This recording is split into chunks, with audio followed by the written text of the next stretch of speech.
Okay. All right, I'd like to call the WPCA and Town Council meeting for December 5th to order. First item of business is salute the flag. I pledge allegiance to the flag of the United States of America and to the republic for which it stands, one nation, under God, indivisible, with liberty and justice for all. Okay. May I have roll call, please? Mayor Angeloni. Here. Deputy Mayor McMillan. Present. Councilor Peterson. Here. Councilor Diamond. Here. Councilor Cole. Here. Councilor Miller. Here. Councilor Palladino. Here. Councilor Felicia. Here. Councilor Santana. Here. Okay. Next item is minutes of the previous meeting. Do I hear a motion to accept the minutes of the November 14th, 2023 organizational and special WPCA and Town Council? Motion. Second. We have a motion from Deputy Mayor McMillan, a second by Councilor Diamond. Any discussion? All in favor? Aye. Opposed? Abstained? Motion carries. Okay, now into WPCA. Correspondence, citizen statements, and petitions for WPCA. Seeing none, moving on to item 4, unfinished business. There's none. New business, discussion and action. No new business. And back to citizen statements for WPCA. None. Okay. On to regular town council meeting, town manager's report. Thank you, Madam Mayor, Town Council. Last we met, I indicated that I was approaching local leaders in the state to introduce a resolution in their municipalities similar to the one you passed in October, urging action from the state legislature and the governor on criminal justice and juvenile justice issues. As of tonight, the town of Stratford has passed the resolution, and I have commitments from 3 other towns, and I'm openly discussing with another 6 that are receptive.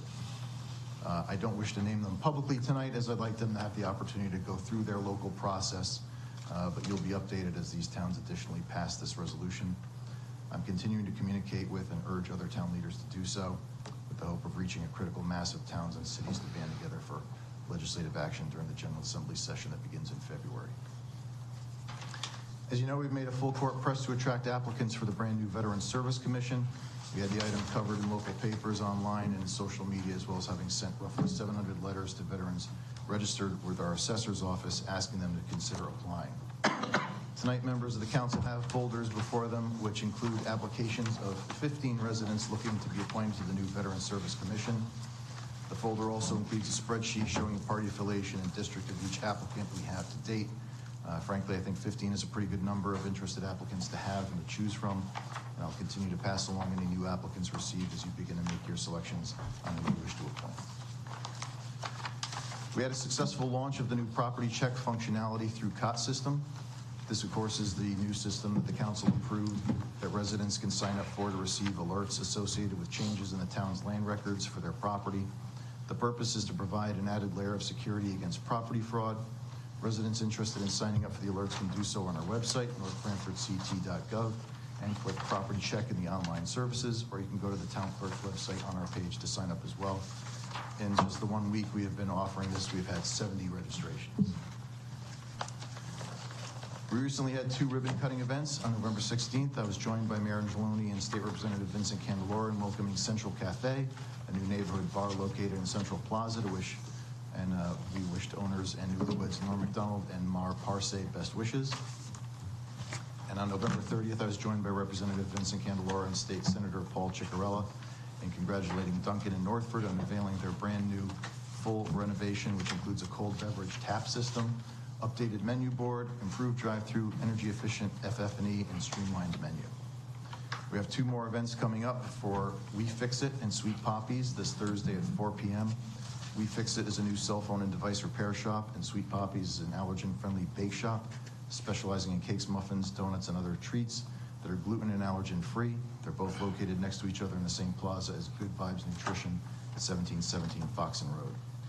We invite all members of the Town Council to attend these events, and we have more that will be announced soon. Due to inclement weather, the town's annual holiday tree lighting event scheduled for last Friday will now take place this Friday, December 8th at 6:30 p.m. to 8:30 p.m. at Totucket Valley Park. This event is put on by our Park and Rec Department in partnership with North Branford Rotary, with support from our Public Works Department and Police Department. This year we have ice sculpting, marshmallow toasting, hay rides, musical entertainment, food trucks, hot chocolate and cookies, a petting zoo, and Santa. You can also mail a letter to Santa or Mrs. Claus or your favorite elf or reindeer. New this year will be a handmade artisan market where you can shop local artisans and crafters at this year's tree lighting, and there will be a shuttle transportation from MBIS. The shuttle will run from 5:45 to 8:45 p.m. Some additional holiday programs that require pre-registration include December 12th, we're having our annual flashlight candy cane hunt at Northford Park from 4:30 to 5:30. December 21st, the senior holiday luncheon at Stanley T. Williams Center, with main course sponsored by the Potato and Corn Festival and dessert sponsored by the Rotary Club. And December 26th to 28th, the winter break camp for school-age children grades K through 6. Also, houses wishing to participate in our annual Light Up North Branford House decorating competition, which is free, must register by December 17th. Prizes will be awarded for 4 categories. A map of participating homes will be available online. If anyone is interested in volunteering on any of these events, please contact the Rec Department. And additionally, details for these programs can be found at nvrecreation.com. The North Branford Police Station is once again serving as a drop-off point for Toys for Tots this year. The drop box is in the lobby of the Police Department for those wishing to donate unwrapped gifts for those in need. The Town Clerk's Office will be receiving a $10,500 grant direct from the Secretary of State's office for the implementation of early voting. This is a sub-recipient one-time grant being made available to all municipalities in January of 2024. The grant can be applied to costs associated with early voting, such as labor, printing, supplies, and voter education. Also, Town Clerk Lisa Valenti and Registrar of Voters Lisa Fitch will be attending a tabulator demonstration tomorrow, December 6th, organized by the Secretary of State's office. It's an opportunity for them to view vote tabulators and ask the vendors questions. Back in October, you may recall that the State Bond Commission authorized $25 million statewide for the purchase of new voter tabulators used at all polling places across the state. The current machines are 17 years old, and the new technology is expected to be implemented for the 2024 presidential election cycle. The second annual Town Employee Christmas Party will be held on Thursday, December 14th at 4:00 p.m. at the gathering at Mill Pond. As a result, Town Hall will close 1 hour early that day at 3:30 p.m. Notice to this effect will be publicized and posted. Council members are invited to attend, and I know some of you have already confirmed, and I look forward to seeing you there. That concludes my report. Thank you. Okay, permanent project updates. For the Police Department and EOC, the elevator has been ordered and roofing is in progress. The interior walls are being erected and the facade work continues, and the building should be watertight by the end of the month. For North Branford High School, the work on the punch list is continuing, and the masonry work on Phase 2 is in process. And for NBIS, nothing really new to report here. The brick repointing continues, and as I've reported before, only the quiet work is being done while school's in session. That concludes my report on PPDC. Okay, and the next item is COVID updates. There's a slight decrease overall in COVID cases tracking from October into November this year at 5.6 cases per 100,000 population. With COVID being the highest cause of respiratory illness in our district, and naturally that leads to larger rates of hospitalization regionally for COVID. You all have in your folders tonight the most recent EPI report from East Shore District Health, which is dated yesterday. East Shore District Health continues. They've just concluded a round of COVID and flu clinics this fall, and when new ones are available, I'll get you updated on that. That concludes my report. Okay, thank you. All right, next item, community events and presentations. I have one, and it's the fundraiser for the Little Red Schoolhouse. There will be, Andy Bizzuto has been very gracious, and he is providing the facility at Mill Pond. So it'll be at Mill Pond next Thursday, the 13th of December from 6 to 9 p.m. The cost is $30 per person, but all of that money will be going to the restoration project for the Little Red Schoolhouse. That is Andy Bizzuto's donation towards it. So he's covering it's open bar and finger food for that. And All of those proceeds will be going to the Little Red Schoolhouse renovation. They will also have raffle items for stuff. The reservations have to be made with Mill Pond, and you can make your reservations by calling 203-714-4700. So that is next Thursday, the 13th.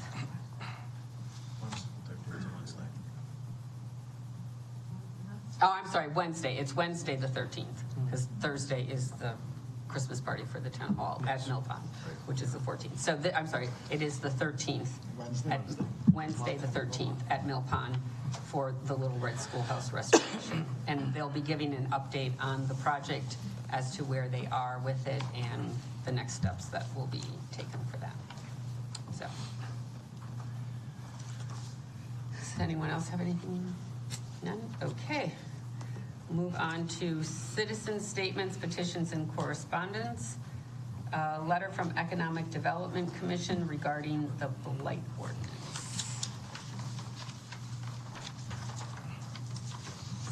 So we will see in here in our packet, there was a letter asking the council to please consider this. It came before the council in 2019.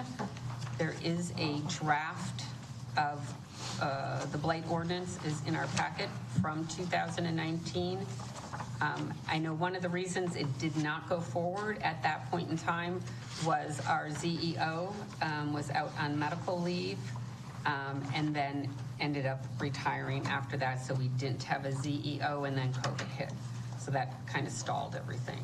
And now Economic Development has asked us to consider this again. So the town manager did include the ordinance, the proposed ordinance back from 2019. So I just have a question. Did the town attorney, did you review this at all? We have not yet. Okay. If you'd like to proceed with this, we will. I wasn't sure why we stopped or why you stopped several years ago. Yeah. So it's open for discussion. I would like to have this reviewed by town attorney first to make sure that we're up to date with other blight ordinance. I think you have kind of one bite of the apple at this to do it right. And if you don't, it ends up becoming white noise. I don't think it's a bad thing. I think it's a necessary thing to look towards. But we have to figure out what does it stipulate and who's going to jurisdict this, who's going to actually make this happen. If you have a blight law and it can't be stuck to, it can't be applicable, and it's a waste of time. So I think, to me, it would make sense for our town attorney team to look at to make sure that it's A, realistic, B, can be actioned upon, and then we can take a real serious swing at it. And it's something we've kicked around the can, but get serious about it. I also received a phone call today from a citizen that saw it on the agenda and said this person was hoping that it wasn't just going to be for economic development, it was also going to be for residential. It does cover It does say that. This, yeah. I did get that call today. I think because it said, because it was only from economic development, they were concerned about that. So I just wanted to say that. Yeah, Okay. I think there's also some misconceptions as to what a blight law can do. So let's just say, for instance, there's a shopping center or something like that that maybe isn't up to par, or a retail lot that doesn't look as have as much curb appeal. That doesn't necessarily get included in a blight ordinance, right? A blight ordinance doesn't necessarily fix those type of things, and even if it does, it can also create a great amount of time in litigation to get things done. So these are things, even though in theory sound great, we have to also think, is the juice worth the squeeze? Is the cost going to make sense that we get involved in? So I would say that this is something we don't take lightly. It's not to be thrown away either, but we don't take it lightly. We look at this seriously and see about what other towns are doing, what's effective, and then take it from there and give this the right attention that it deserves. I just have one question for Mike. Mike, without having a zoning enforcement officer anymore, do we have the manpower in town hall currently to address this? Should it get busy? I would think, but of course it really depends on how you construct the ordinance. I mean, if you have a really hyper-developed amount of things that you want regulated, and obviously it's going to require greater staff support for it. But if it's pretty simple and boilerplate, I'd predict that our current staffing level could probably have easily. Mike, who would actually determine, we'll say, the rules or the laws that we make up about the blight? Like, who would actually come up with the actual plan? You know what I mean? Well, obviously, it would be the council that comes up with what you're implementing and what you want to regulate. At that point, we would have a zoning enforcement officer that would, address violations of that ordinance. So they would all have to be spelled out in the ordinance, So which, we would Yes. say what's good and what's bad. correct, like what the offenses are, the different terms. Like the proposed ordinance that's in our packet from 2019 does spell that out and what the terms are, both residential, commercial, it covers everything in there. I do know that, and this is one thing that we would have to check on because this was part of the discussion as far as who, let me just get to it here. Excuse me. Oh, so as they call it, the PPMS, which is the team, anyone on this team, and that team is made up of the town planner or agent, building official, director or inspecting representatives of East Shore Health, the fire marshal or designee, public works director or designee, the assessor, or any sworn member of the North Branford Police Department is empowered to issue citations for any violations. I think we need to make sure that those people are all willing to do that. I think it's interesting, that's the one thing I noted when I looked at this quickly, is that the PPMS, the Performance and Property Maintenance Standards Officer, is one person. But it comes from that pool, it has to be the planner, the building official. Like one of those people can be one of One of those those. people has to be designated Yeah, as you that have to have a person, and then appointment. that person goes out and issues the citations.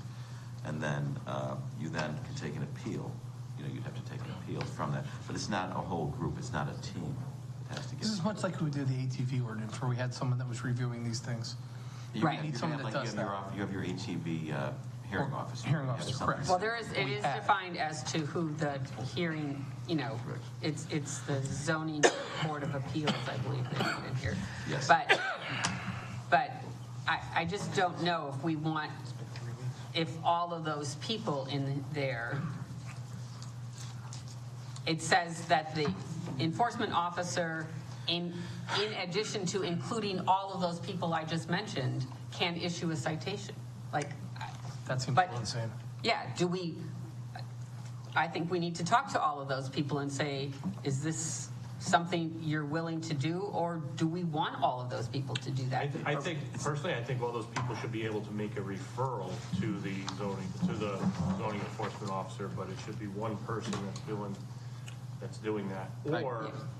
Or you have all those people create a committee, and then this way, rather than just having one person with all the power, you have the committee could meet at whatever, and then they could all vote on whether to proceed with, fines or whatever against those people. That's one of the issues, the way it's written, you folks are correct. It talks about the PPMS enforcement officer, and then it says including this group of people.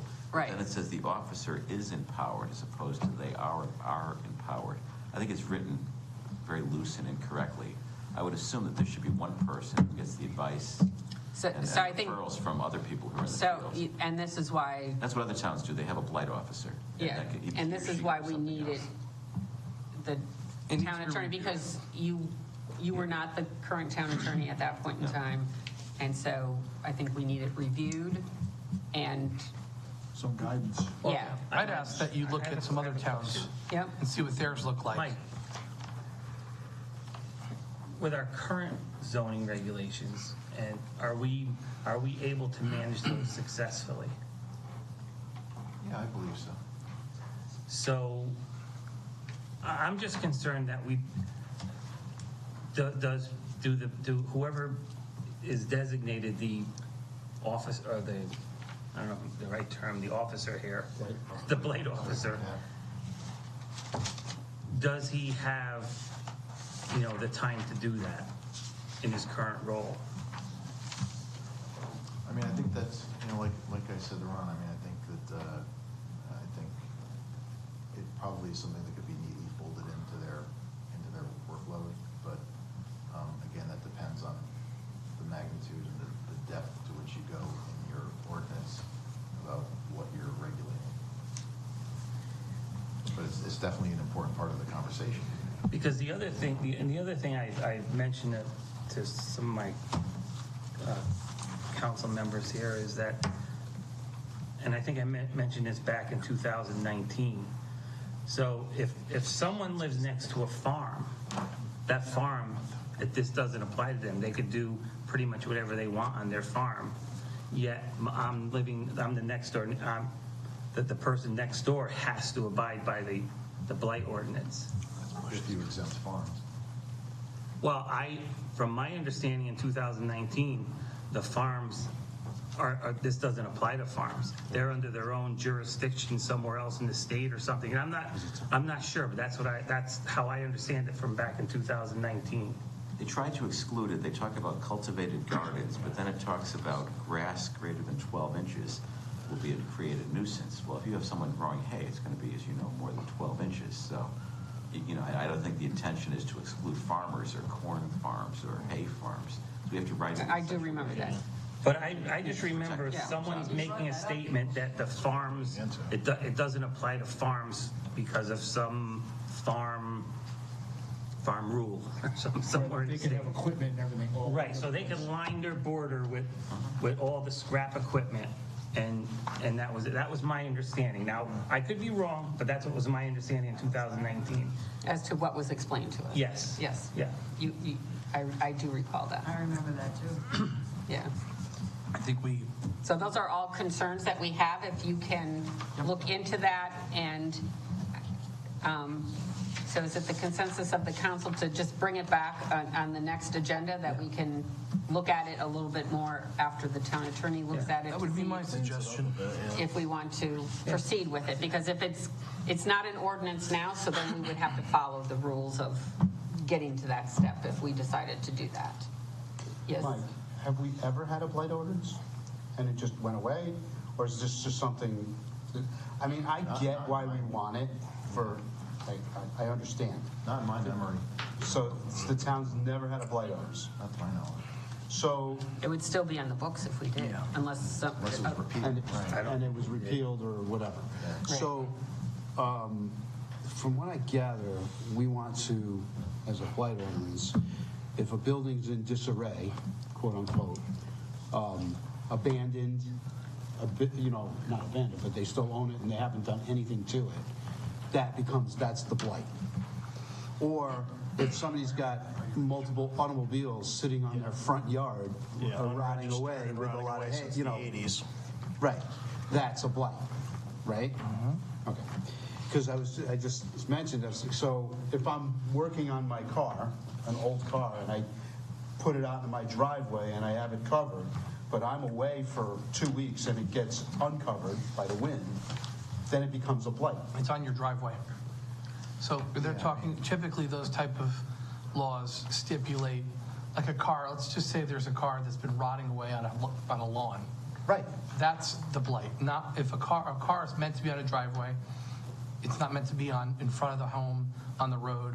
It's not meant to be on a lawn. It's meant to be on a driveway. So that's typically what's And it's usually a period of time. Like I saw on there, like 90 days, Right. whatever. So that's all Okay. kind of put into But it. again, I think that's why you let the town attorney look at what other towns have, why do all the, let them do the heavy lifting and what's already been out there, and come back to us with some really good ideas, and then we can discuss. Right, I think also what was in this was if your Garbage cans? it was left down at the end of your For more driveway, than 24 hours? More than 24 hours, that's a blight.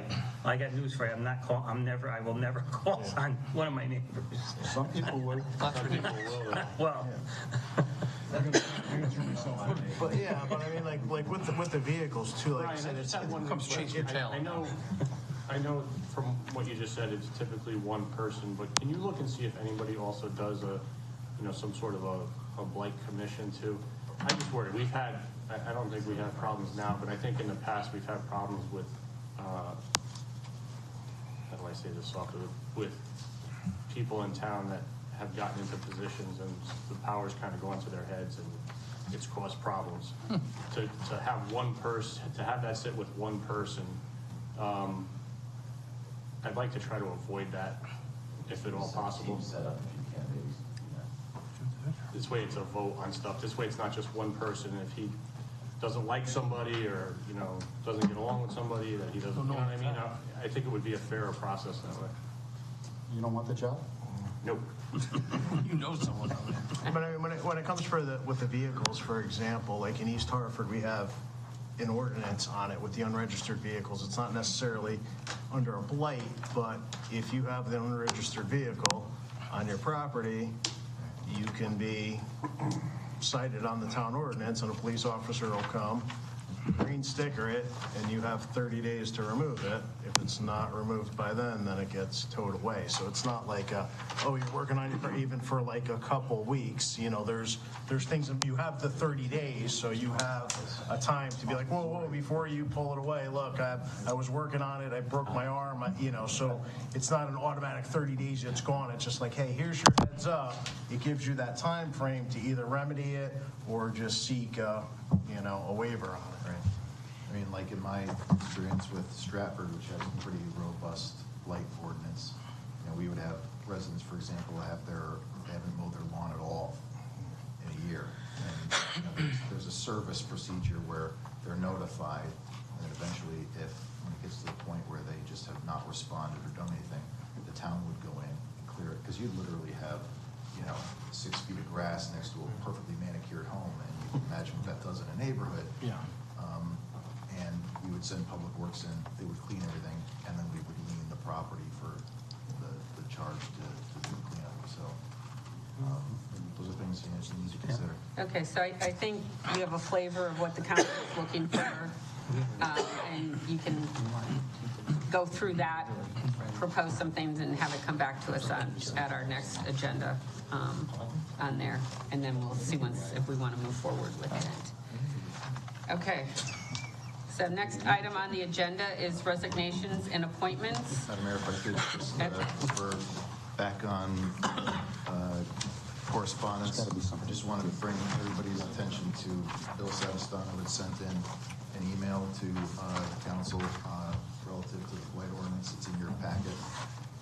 I could read it into the record if you wanted. Yes, that it be read tonight if that's acceptable to you. If you want to read it into the record, that's fine. Mike, please read at citizen statements. So that's what I'm doing, Bill. Good evening, councilors. So nice to see you are again considering a blight ordinance is truly needed. Looking forward to your discussion and, of course, the outcome. The PPMS needs some tweaking for final approval, but let's remember our intentions 4 years ago were to be corrective, helpful before any punitive measures were taken. A good, compassionate CEO is essential, but needs support from other departments in town hall when needed. The monies for the CEO is already in the P&Z budget. Yes, we need to do this. I've said previously that we should add welfare to our public safety and communications committee and include that in its mission statement. And this same commission could also have a subcommittee for appeals. The EDC letter focuses on blight and around local businesses, agreed, but we have issues around town that need attention as well. Thank you. Happy holidays to all. Bill Savastano. Thank you, Bill.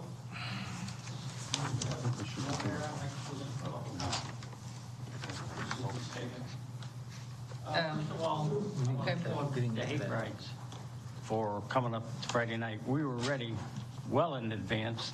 The rain washed us out. Safety was a big issue, as you know. We couldn't make it safe.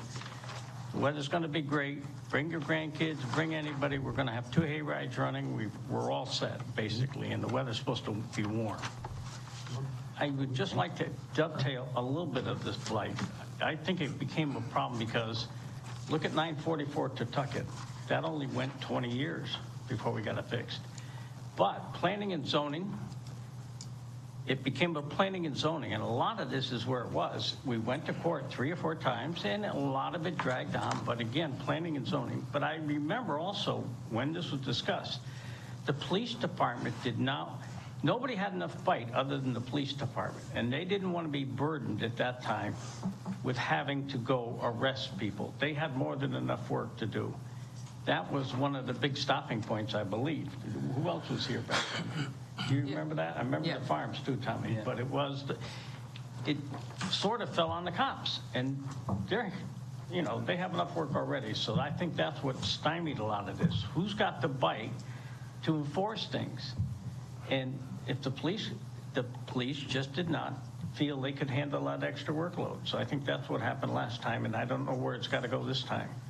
But you might need two more employees in the planning and zoning that can follow through on all the little, is it lawn art? If I put my tractor on my lawn, because I love my tractor, is that a pain in the neck to somebody, or is it lawn art? Again, you're going to get into this, what is it? Like the farms. I mean, I heard the other night in inland wetlands, after you treat a wetlands area, you're not supposed to mow it. Now, are you going to fall under the blight, right? Did you hear that about after you condition something? I watched that meeting. Yes, okay. So again, we got another law and another committee that says you can't mow your lawn if it meets certain parameters. So again, you're going to have to dig. It's going to drag out. There's going to be so many little things that crawl out of the cracks that may be a problem. But again, you've got to find out who's going to do the actual enforcing. And back then, the police department said, look, we can't get involved with this. It's too many. If you got a neighbor you don't like, there you go. Thank you. Thanks, Cliff. Any other citizen statements? Okay, moving on to item 10, resignations and appointments. We have to redo the appointment for Will Delacamera because there was not a correct date in there. So do I have a motion for an appointment to William Delacamera Motion is stipulated. to the Board of Fire Commissioners? Okay, motion by Deputy Mayor McMillan. Second by Councilor Diamond. Any discussion? All in favor? Aye. Opposed? Abstain. Motion carries. The next is appointment of Tom Zampano from the Town Council to the Pension Committee as an alternate, term to expire 12/1/25. Motion is stipulated. Second. Okay, the motion has been made by Deputy Mayor McMillan, seconded by Councilor Diamond. Any discussion? All in favor? Aye. Opposed? Abstain. Okay, motion carries. I was waiting. Okay, next item, unfinished business, discussion and action. There is none on here, so we will move on to section 12. I just need a motion to amend the agenda to add item 12H, ARPA additional appropriation. Motion is stipulated. Want me to read it? No, it's just to amend the agenda. Okay. That's all we're doing right now. Amend the agenda. Second. Okay. Motion has been made by Deputy Mayor McMillan, second by Councilor Diamond. All in favor? Aye. Opposed? Abstain. Okay. The motion has been amended. Okay, so moving on to item 12A. Review of proposed application for nonprofits to apply for ARPA funds. Thank you, Madam Mayor. The council has set aside $50,000 from your ARPA funds to be distributed to local nonprofits applying for the funding. Before you this evening is a draft application for these nonprofits to apply with. No action is expected from you this evening. This is just for the purposes of discussion with the council to ensure that this form is capturing all the required information and what the council would want to see in an application. I've also asked our finance director and our town attorney to weigh in on this, and once we have a good idea of what we want this to look like, we can final version have approved by you. Okay, so I was just looking through it, so there's a few things. So this is DUNS number, is that a mandatory thing? I dropped that in there just because we'd be passing through federal funds, and usually that's required. I didn't know whether it would actually be required or not, so I just kind of dropped it in there. That would be something for the town attorney to Okay. weigh in on. And the other thing is on the application is something about, and I don't know that organizations or nonprofits in town, does your organization currently comply with Title VI of the Civil Rights Act? Like, I don't know what that is, and I don't know if they would know what that is. Can we put a little brief description or tell them where they can look as to what that means? So ordinarily, the recipients of federal funding are required to comply with Title VI. So we could do that, just add it into the application. So, and again, this would be something that Ben might be able to clarify as to whether or not we would need to require that. I just wanted it to be as safe as possible. Okay. As a pass-through of federal funds. Okay, and I know one of the other things we talked about initially when we set this money aside is, were we going to limit the amount of their request? Like, it's $2,500, $5,000, whatever. We did talk about limits, just so that, one person doesn't come in and ask for it all,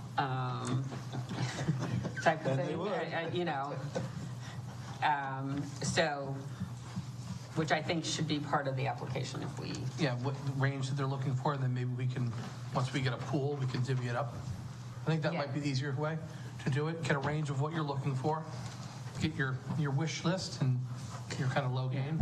If it's not spent, let's say it's not spent on, can they come back and Right, reapply yeah. for more? Yeah, we can definitely, Because if it's you're gonna give our them a option. limit, if you're giving them a limit, that means that they can't come back and apply for another grant.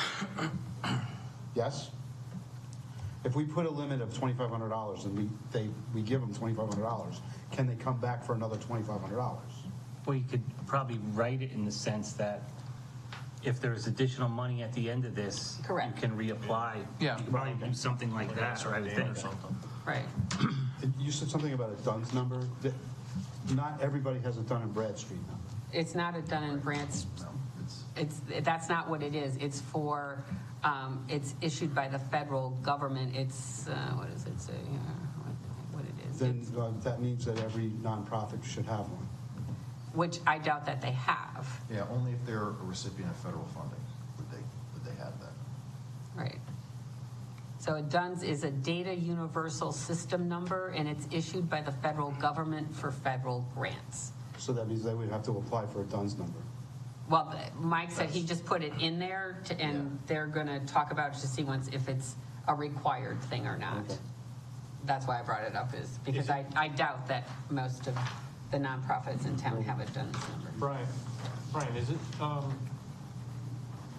is it technically federal funds if it's, the funds were given to the town, so it's their town I'm funds going to check to now. see if we even need it, right? Yeah. Because they're a sub-recipient essentially. Correct. Right, so that's why so this is a draft, we don't have to act on it tonight. It's there for you to look at. If there's anything else that you would like to see added to it, we still have time in regards to. Rose, I apologize, but does anybody know what's in there as far as proof that they're a non-for-profit? Do they have to provide proof? I'm trying to think of the name of that number that they have. 501c3. Yeah. 501c3. Yeah, I did put that in the. Yep. It's in there? Okay. Yep. Thank you. Yep. And that would be up to you guys. You may determine that you don't want someone to necessarily have a 501c3 designation. I would recommend it, but you may decide you don't want to set that as a bar.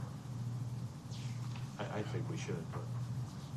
And one more thing, if this is federal, they require that they have to have these DUNS numbers, and are there any other federal policies besides those 2 or 3 that are required for them? A 501c, a DUNS, and Title VI. Those are the only 3 that are required? Right, and the town attorney's going to check and see if it actually is required, because they were not the actual recipients of the ARPA money. There's other restrictions, such as the use of the money, for instance, which you can actually use it for. So Right, there are which federal is restrictions. part of the Right. application. Can't use it for, to because just in case we do, Judgments against you or something. we do this and all of a sudden comes out of the sky that there's something else that is required, so just A to Z. Okay. All right. Next item is declaration of conflicts of interest. I'd like to disclose that I'm a police officer in the town of North Branford. Okay. Does anyone else have a I'd declaration? like to disclose I own Classic Welding, and I do work for the town of North Branford sometimes. Okay. I guess that I own integrated systems, and sometimes I do work for the town. Okay. Very good. So we'll just put that into the record. So we've covered that part of the charter. It's section 10-4 of the Charter of North Branford. So we are just taking part of that. Okay. Next item, approval of tax abatement for 244 Foxen Road, North Branford. Next, the council has before this evening an application from Donald Capelli and Totucket Land Holdings LLC for a tax deferment program, which the town council just recently renewed. The application is to build 2 new structures for commercial buildings at 244 Foxen Road. I'd like to bring up our assistant town manager, Lori Burke, to discuss their application, which is before you tonight. Good evening. You should have a copy of the application in your packets. It is for 2 new buildings. They're meant to be kind of contractor buildings for storage of materials and equipment. The requirement of the policy that you adopted is that it adds at least 35% to the assessed value of the property. The owner has stated in the application that he is putting about $800,000 into the property. The assessed value is currently $296,000, so that qualifies. And yeah, I mean, it's up to the council, whether you guys want to approve the application. It meets the qualifications that you set out in the policy. Okay. Do I hear a motion to approve the tax abatement for 244 Foxen Road, North Branford? So moved. That's okay. So moved. Second. Okay, motion has been made by Councilor Felicia, seconded by Councilor Diamond. Discussion? 244, is that by the corner of Route 80? They knocked down the brown house there, correct? And that's where they're, Just do the sewers for them or something? Yeah. that was, Yep. yes, to connect, but that was for the land holding. That's for the, Right. So these. this is next to, this is I know before where the I'm- mobile home park. Just, okay. If you don't mind, would you mind just giving I've heard it before, but can you just a quick explanation of exactly how that works? The deferral program? Yeah, how does that work? Yeah, sure. So essentially, the baseline for the program is the current assessed value of the property. So it comes into effect once the project is completed. And at that point, the first year, they're assessed at the current baseline. So even though he will have put $800,000 in improvements on the property, he will continue to be taxed as things stand currently. And then the second year, 20%, then 40%, 60%, 80%, and then 100 on year 6. Thank you. Any other questions? I just think it's a wonderful program that we have. I don't know if all towns do that, but I think it's great. Right. Which entices folks to come here and build. Okay. All right. All in favor? Aye. Opposed? Abstain. Okay, motion carries. Okay. Next item is finalize proposed high school dedication plaque. So there is an updated one in our packet. There was a few spellings and names that had to be corrected. So that has been done, and you will.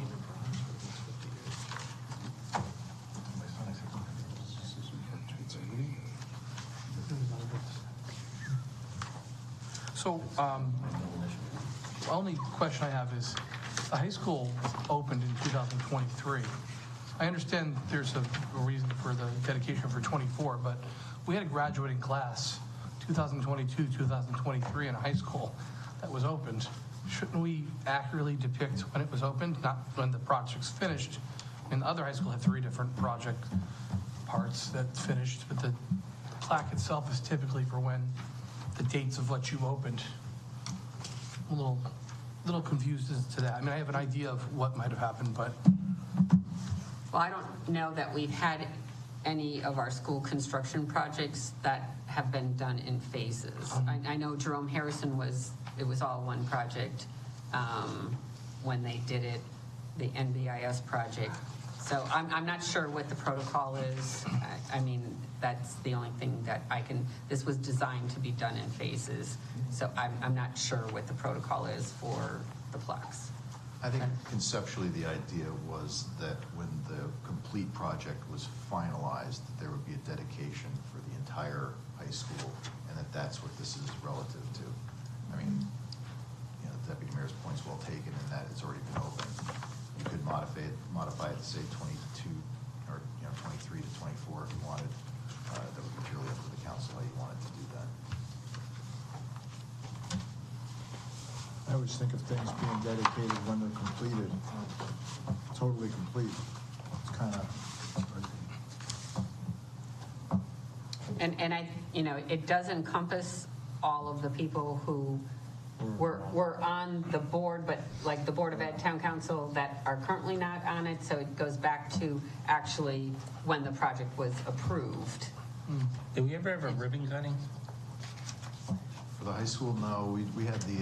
We did have that the tour that was open on the eve of the high school being open. It wasn't the eve; it was like ahead of the opening, or when the students were finally admitted into it. But we didn't really do a ceremony on site. I think the only ceremony we're planning on doing will be one dedication of the full completion of the project. Just by itself. Oh, there it is. It's all by itself. Okay. So do I hear a motion to approve the plaque as presented? Second. Okay, moved by Counselor Goad, seconded by Counselor Felicia? Is that it? Yes. Okay. Any other discussion? All in favor? Aye. Opposed? Abstained? Okay, motion carries. All right. Next item is the meeting schedule for 2024. Okay, so if you looked at this, you will notice that there are 5 months for next year where just one meeting is proposed: June, July, August, November, and December. And in talking with the town manager, I know there's been other discussion previously as far as how many meetings a month? Do we need 2 meetings a month, or can we have 1 meeting a month, as most towns do? And if there's anything that comes up of importance that we need to have a special meeting, we can always add that as we go along.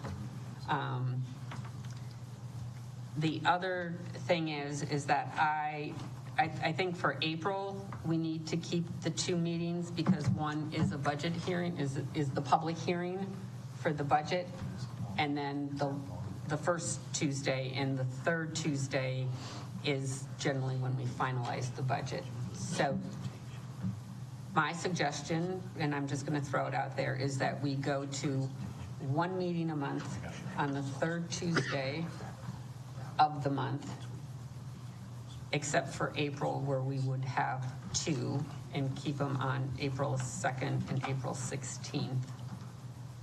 And then if there's anything that comes up that we need to have a second meeting or a special meeting, we can always call that.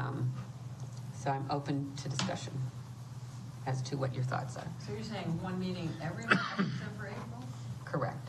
Wow. it's quite a change. Especially since you always want 2 meetings in August in the past. With the, I think it's important to stress the fact though too, with the option of adding in on that first Tuesday, special meetings if need be.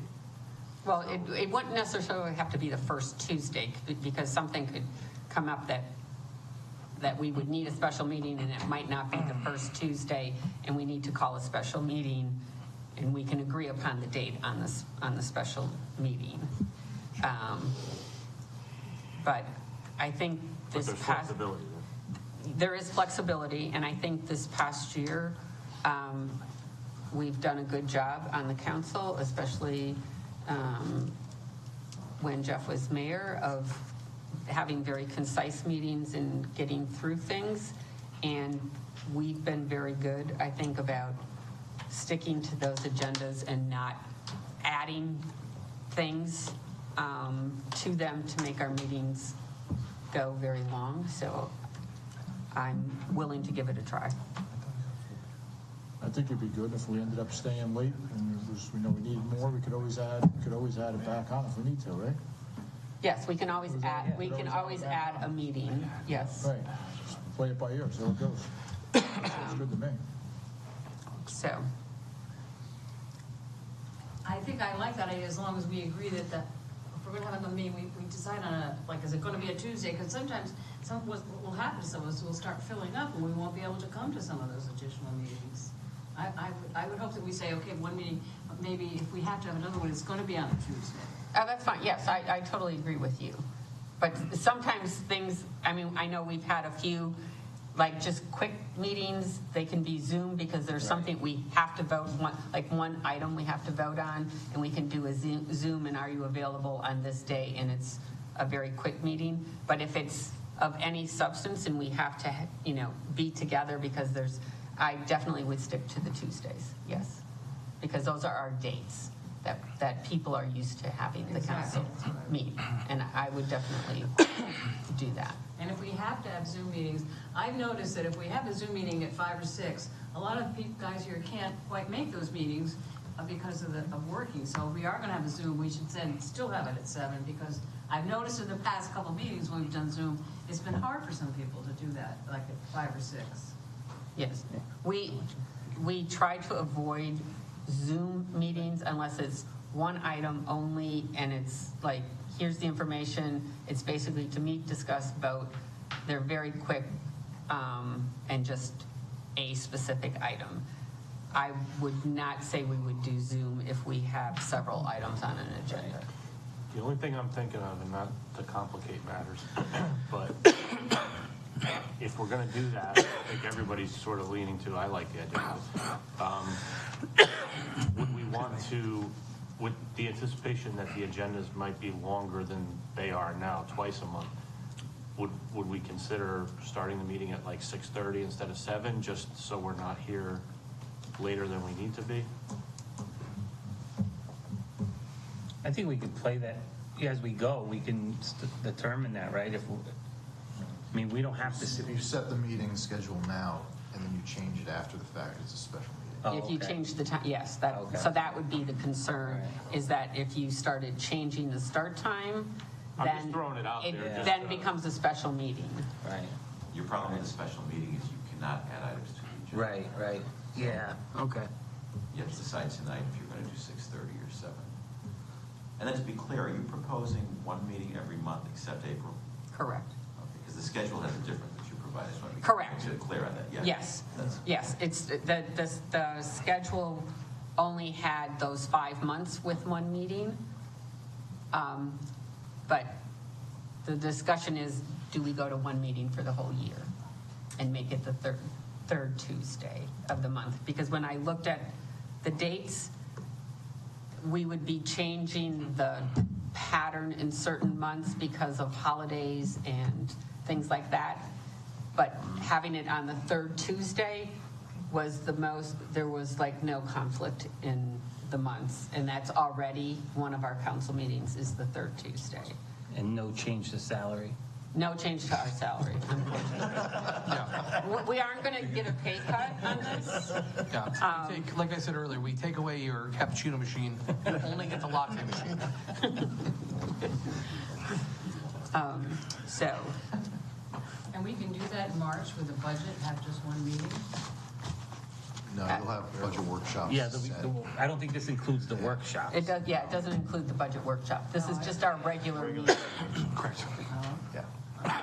So the budget workshop is, we do a separate schedule for the budget workshop. That'll come out like it'll get proposed in February or whatever. But that's why I propose keeping the 2 meetings in April, because one is the public hearing at the first meeting. No, I understand that part, but I know that you usually have to have a couple meetings in terms of March for the. Right, so that's part of the budget workshop calendar that will come out. So, let me ask a question, Mike. So we set the schedule tonight. So there's not, like if we want to have a meeting, I thought it was you had to have it, an agenda put out X numbered hours, days, or whatever. You do. You have to post the agenda for the meeting no later than 24 hours before the meeting. But that's for the agendas. Okay. Your schedule is set annually so that the whole calendar is filled out and that the public has the knowledge of being able to anticipate when your actual meetings are taking place. Okay. The date and the time. So that doesn't require you to set an agenda for any of them. Just when you're about to have you're on the cusp of doing your public meeting, you have to have the agenda noticed. You can change those, of course, at any point. If you wanted to send an amended schedule, you can do that as well. Like hypothetically, if you set this and then next week you decided, wait, we want to add in a couple of meetings, you can do that. But as long as I think it's 30 days has passed, then if you're within 30 days, it's a special meeting. If you're after 30 days, it doesn't have to be a special meeting. When you have to post your agenda by January, though. So once you post your agenda. I mean, the schedule. Schedule is for the, I'm sorry, the schedule. Once you post it by January, it's set for the year. Yeah. Okay, so if people want to think about it, because it is a radical change for us, we don't necessarily have to take action on this tonight. We can do it at our next meeting on December 19th and have it redone so that we see what it looks like with that proposal, if that is the flavor of the council, or we can. Yeah, I just wanted to get clarification. So we set the agenda by January, or the schedule by January. Yeah. And in February 1st, we want to change the time of July's meeting. We can't do that? You can. It just becomes a special meeting. Okay. But if you do it in February, and then you're doing it for the July meeting, you're outside of 30 days. So it would be a regular meeting. You would just be changing the schedule. Wouldn't that be right? I don't know what they just changed. Well, that's what I'm asking. All right. I mean, that's a good question. Yeah. I never had anyone ask just to change the time.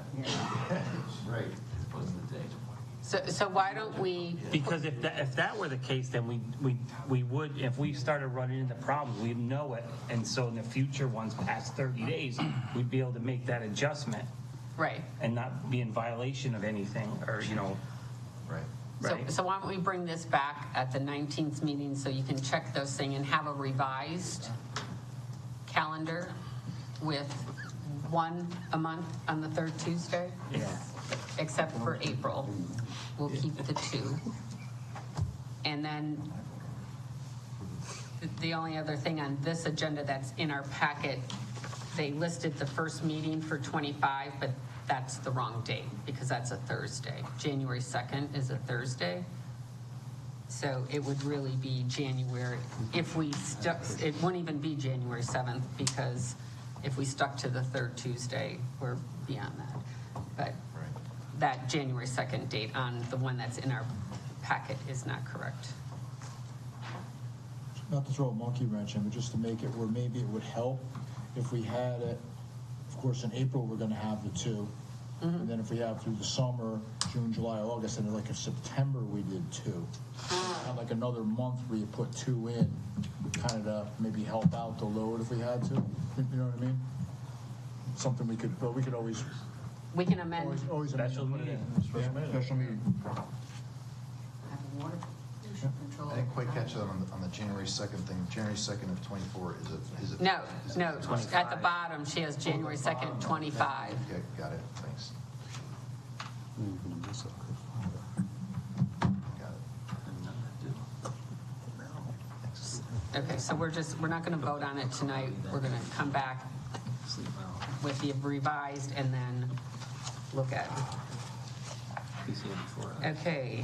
Excuse me, before we go on, are we supposed to add another agenda item for the appropriation transfers, or we're not doing that tonight? We are not going to do that because the town attorney needs to look into, This package, we got here. yes, that packet. You can take that packet and look at it, and if you have any questions or comments, you can email the town manager. So they're going to look at that more extensively, and that's going to come back to us at the next meeting. I just noticed that. Yes. Okay. Next item, F, approval of bid award 24113 FF&E North Branford Police Department to United Office Furniture of Hampton. Motion. Motion is stipulated. Want me to read it? Yeah, because it has numbers in it. And Hold it up. Thanks. This thing, click it off. All right, subject to bid award for police station FF&E. The Board of Police Commissioners has approved awarding the bid for the FF&E at the all-new police station United Office Furniture and recommending the Town Council approve this award to them.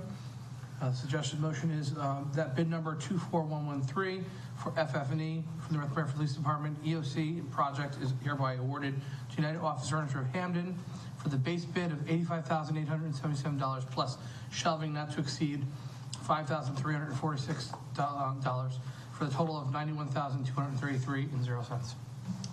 Second. Okay, the motion has been made by Deputy Mayor McMillan, seconded by Councilor Diamond. Discussion? Yes, I would like to say that Walter and I were at that police commission meeting, and they did spend a lot of time looking at that furniture, asking questions, so I certainly would vote in favor of that, because I think they took a lot of time to discuss it, and they're the ones that know what needs to be in that building. They're a good Yeah, I'm confident too. Yeah, they did, they Definitely really confident. spent a lot of time on it. Yeah. some familiarity amongst the people there. All right, thank you, Walter and Marie, for your comments in regards to that. Anyone else have discussion? Okay, Madam Chairman, I think you have a math error. 85,877 plus 5346 is 91,223. 13, yes, that is. So 91,223, not 91,224. So I amend my motion as stipulated. Okay. Marie, do you? Second. Okay. All right. Just saved you $10 there, say. All right. Good job, bud. Calculator. That could be another bracket for those shelves.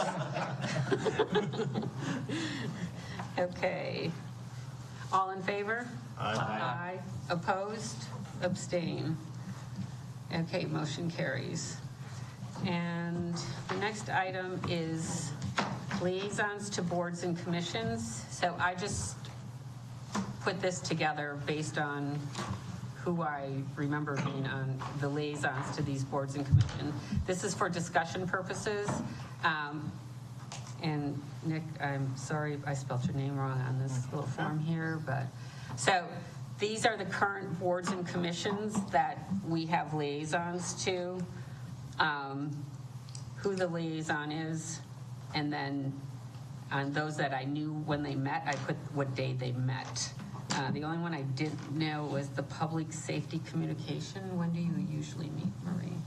Is there a certain? Actually, it's Ron and I. Yeah, both, I was gonna say that. Oh, okay. It's kind of as needed, right?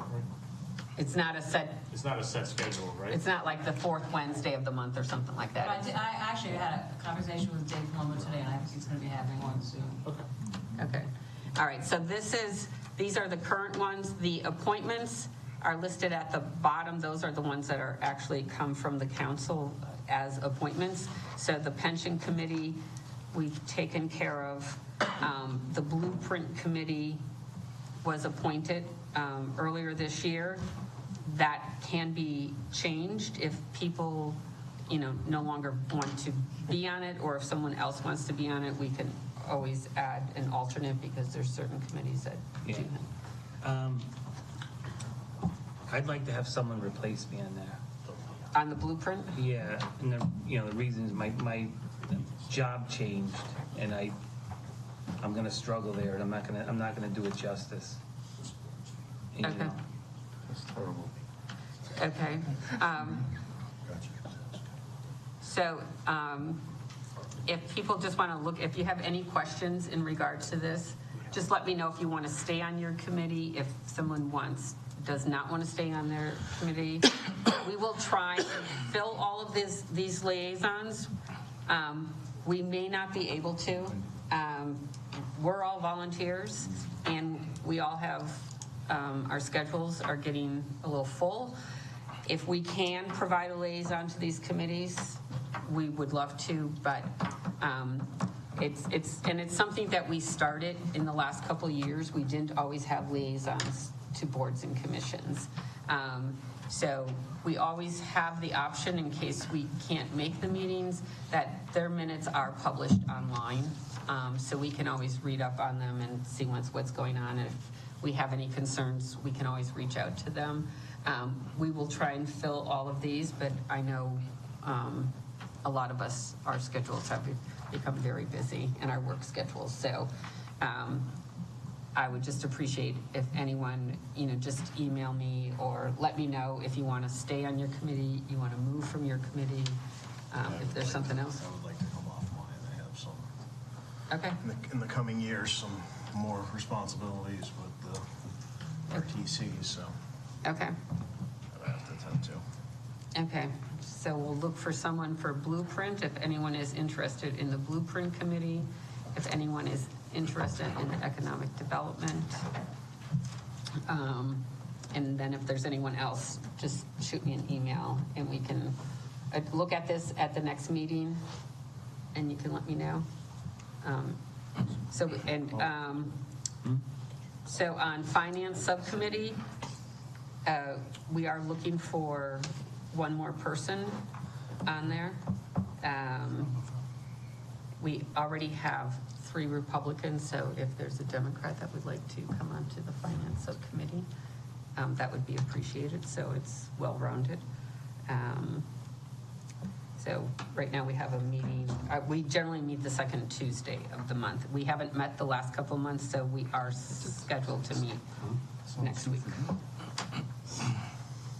So, okay. All right. And the last item is the amendment, which is the ARPA additional appropriation.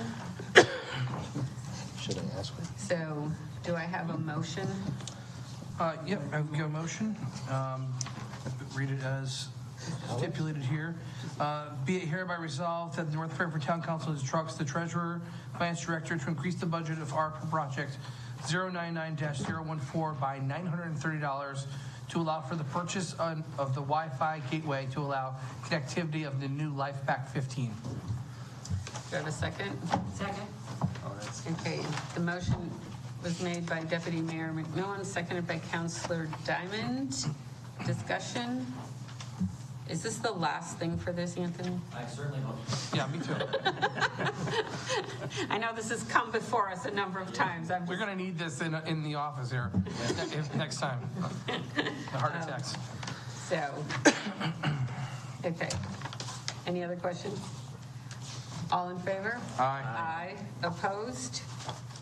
Abstained? Motion carries. Okay, next item, citizen statements and petitions. Mr. Potter. Okay, you people are the people we go to manage our town. And I feel we need a minimum of 2 meetings a month. Because really, and I guess I'm the only citizen that cares half the time, but I'm sure there are more. I deeply love this town, and I'm afraid if you go to 1 meeting a month, you're going to get burnt out, you're going to get upset if there's a long subject that really, I mean, I live by this. I don't speak up until it's 13A usually. I just think the citizens would look at it negatively. It wouldn't be the continuity that was there. I mean, it's tough because it's only, out of 30 days, you're only giving public 2 nights. And I just think it would present a negative view to the citizens. Well, we can bring it up at town council. Oh, well, it's not until the 3rd week this month. I think we still need the 2 month with the ability to cancel, but at least have it on there, because it's the only time we really get to bring stuff to you other than email. And face-to-face, I feel, is more important than email. Emails can be disregarded and disappear.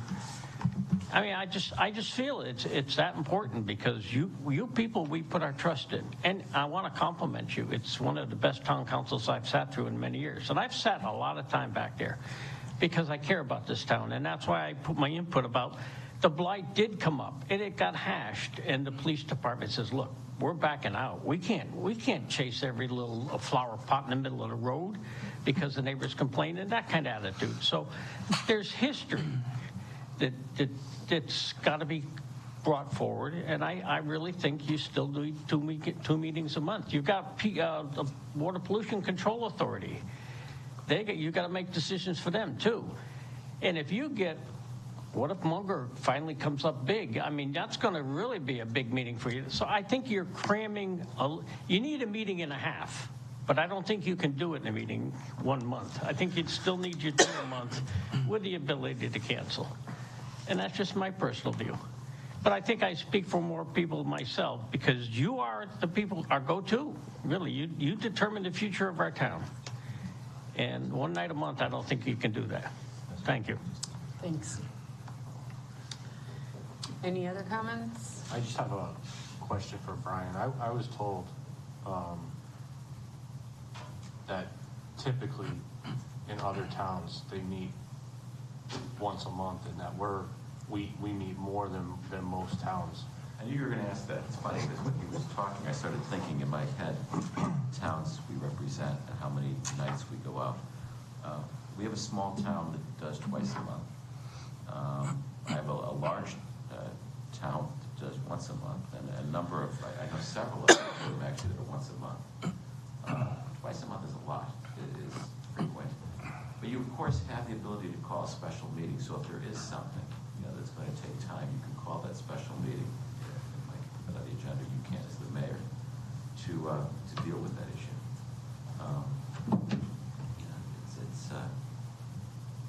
Yeah, and I think not a lot. I think that's more have 1 month than twice a month. And I think the suggestion made by Councilor Diamond about keeping it on a Tuesday is absolutely the way to go on there, is so that, because people are used to that's when we meet, is on Tuesdays, and I think that is very, very appropriate on there, and I would definitely And I think you alluded to this earlier too, and to Mr. Potter's point, I think we make every effort to have it an in-person meeting rather than Zoom too, just for right. the reason of making it convenient to the citizens too. Right. And I think people become more efficient knowing, you almost take the allotted time and make the business fit into that allotted time. So if you know that you're going to have 1 meeting a month, I suspect a lot of you would look at things ahead of time, maybe vet things, ask questions to the town manager or the department heads ahead of time, so that the towns I see with the 1 meetings are very efficient with their voting, because they've done a lot of work ahead of time. That's another way to look at it. Okay. All right. Any other comments? All right. Motion to adjourn? Motion to adjourn? Second? Second. All in favor? Aye. Opposed? Great. Meeting adjourned. Thank you very much. So if we go to 1 meeting a month?